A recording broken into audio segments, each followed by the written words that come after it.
የኢየሱስን ትንሣኤ በአይናቸው ያዩ በእጃቸው የዳሰሱት ብዙ ሰዎች አሉ። ከነሱ መካከል 515 ምስክሮችን እኔ ያቀርባለሁ። ኢየሱስ እንደተነሳ ማርያም እንደተነሳች አንድ ምስክር እስኪ የሚያቀርብ ሰው ካለ የለም።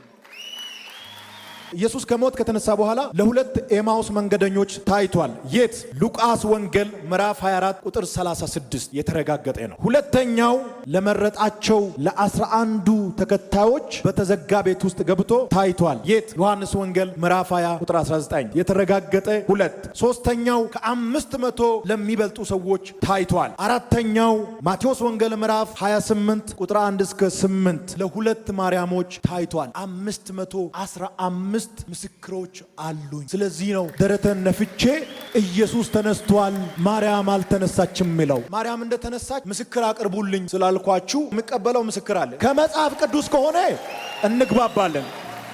ከአውቶቡስ ተራ ወይም ከአዲሱ ሚካኤል አካባቢ ከሆነ አልቀበልም ስላልተጻፈ። የኢየሱስ ትንሣኤ ግን ተጽፏል። እስኪ አንድ ሰው ወደኋላ ደገፍ ብሎ አሜን ይበል።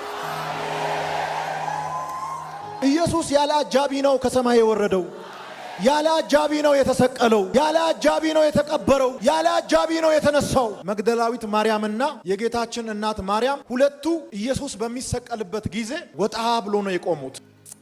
ከማለት ውጭ ምንም አላሉ። እሱ ነው የተወጋው። የሱ ደም ነው የፈሰሰው። የሱ ስጋ ነው መስዋዕት የሆነው። እሱ ነው ያለቀሰው። እሱ ነው የደማው። የሱ ጀርባ ነው የተገረፈው። የሱ እጅ ነው በመስማር የተወጋው። የሱ አይን ነው ያለቀሰው። የሱ አፍ ነው ተጠማው ያለ። እሱ ነው ለ3 ሰዓታት በታላቅ ጨለማ የተዋጠው። ክርስቶስ በመስቀል ላይ የሰራውን ስራ እንደገና ማሰብ አለባችሁ። እንደ ኖርማል ነገር የምታዩ ሰዎች እይታችሁ መስተካከል አለበት። ኢየሱስ የሰራው ስራ ከአእምሮ በላይ ነው። የኢየሱስን ትንሣኤ ለመናገር አትፍሩ። ሳንፈራ የምናስተምረው፣ ሳንፈራ የምንናገረው ከጀርባችን ምርጫ ያሸነፈ አይደለም፣ ሞትን ያሸነፈ ባለስልጣን ስላለ ነው። ማቴዎስ ወንጌል ምዕራፍ 4 ቁጥር 8 አካባቢ በምትመለከቱበት ጊዜ ሰይጣን አንድ ጊዜ ኢየሱስን ሊፈትን መጣ። ምን ብሎ? ወድቀ ከሰገድ የዓለም ነገስታቶችን ሰጣለሁ አለ። ስልጣን ሰጣለሁ ማለቱ ነው። የዓለም ነገስታቶች ሁሉ ካንተ እግር ስር እንዲሆኑ አደርጋለሁ፣ ለኔ ስገድልኝ አለው። ላንተ አልሰግድም። ሰይጣን ለምን እንደመጣ ታውቃለህ? ኢየሱስ በሰዓቱ ስልጣን አልነበረው፣ ትቶ ነው የመጣው። ስለዚህ የስልጣን ጥማት አለው ብሎ አስቦ ነው። ከስልጣን የወረደ ሰው ወደ ስልጣን ለመመለስ በጣም ጉጉት አለ እና ሰይጣን ደግሞ ኢየሱስን ስልጣኑን ትቶ እንደመጣ ስለሚያውቅ እኔ ስልጣን ሰጣለሁ ወድቄ ከሰገድክ አለው። ኢየሱስ አላደርገውም አለ። ተልኬ ነው የመጣሁት።